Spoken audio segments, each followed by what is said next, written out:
I'm really happy to see that everyone in the Tarkov community is enjoying the new event. With all the dissent and arguments that the community is constantly having, finally, we are all agreeing on one thing. This event slaps. Tarkov's previous events have almost always been cool. The zombie event at first was like a dream come true to me, that then got stale once the brutality of the pistol zombies set in. The Christmas Korovod map-to-map transit event was so challenging, but also really engaging, with a showcase of how tense map-to-map travel raids can get. The all-boss and Mortar Strike event was a change-up, and showed us that there were still tricks up BSG's sleeve. And I feel like this Labyrinth event is a continuation of BSG showing us that they aren't afraid to try something new. With a questline leading to gaining access to a new transit-only map, where you can only access it by entering the sewers underneath Shoreline. Once in, you're placed in one of the 5 Saw-style trap rooms, having to figure out how to escape the room to access the rest of the map. Searching for keys, finding valves to attach to pipes to turn off hazards, and avoiding insta-kill traps, to then access the rest of the facility. Guarded with grenade trip mines, trapdoor floors, and so much loot you'd make even the chattiest W key player blush at the ruble value. Now, as a PvE player that's only got a few quests left from having everything done, I love having new quests to do. But sadly, the loot isn't the big motivator anymore. I mean, fucking hell. This event finally caused the death of GPUs on the PvE flea market, and now they're just 100k each, barely more than the trader sell price. That's an issue that can be solved by adding prestige to PvE, amongst some other features, but the loot itself is guarded by an enhanced version of Tagilla, and his entourage of guards. If you manage to take him down, then Killa has a 55% chance to spawn after, and rush you down wherever Tagilla died. And personally, that's great for me, so I can finally try and farm for my tracksuit, because we all know that fashion is the endgame.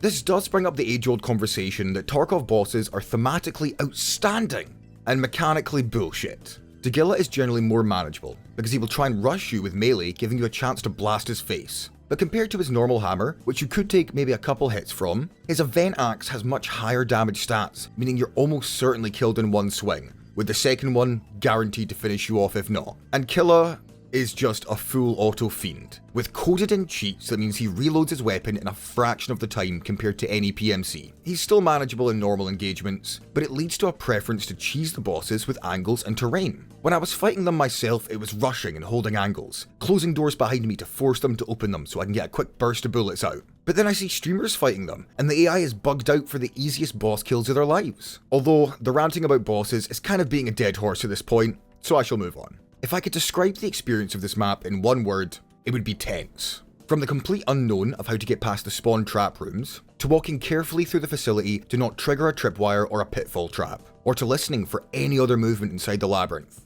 There are no AI PMCs in PvE, but in PvP I've heard many stories of rats and chads battling it out for the loot.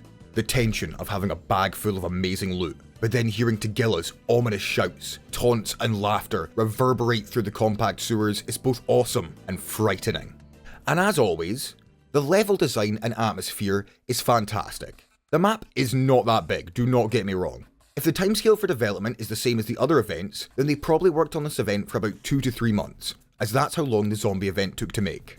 But just to add a new mini-sized map, have it look so brutally good and thematic, and tie it into the lore of Tarkov that I adore so much is great. Because we, the believers, are validated. The nuke/EMP is real. The Sons of Soon have been right all along. The lore drops validate our judgment from the wider Tarkov community. Finally, catharsis.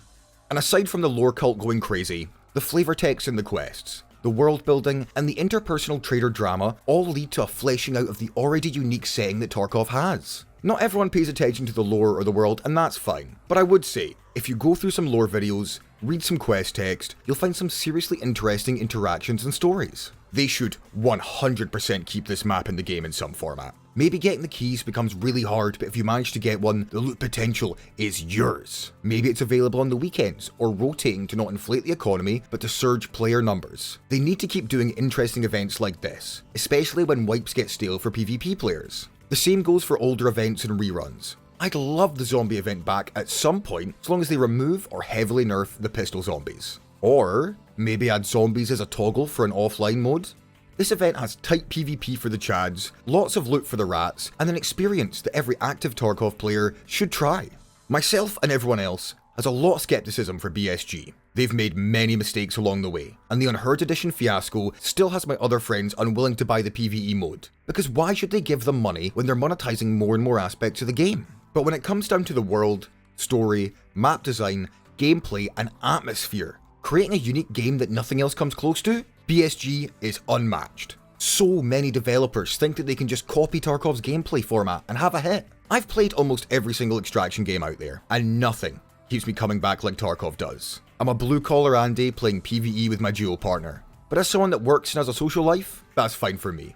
I look forward to whatever BSG does next, because I think the road to 1.0 is looking good. And if they keep experimenting like they have, this unique game is going to get even more special.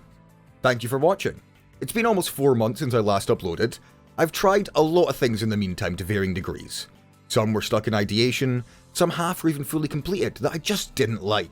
I even started learning Blender for a Tarkov boss video that I should really finish. But this video was just something to get the ball rolling. I need to get some momentum back. The Daisy video that I'm really proud of took a long time, and I can't really spend all that time on each video if I want to keep expressing myself and growing.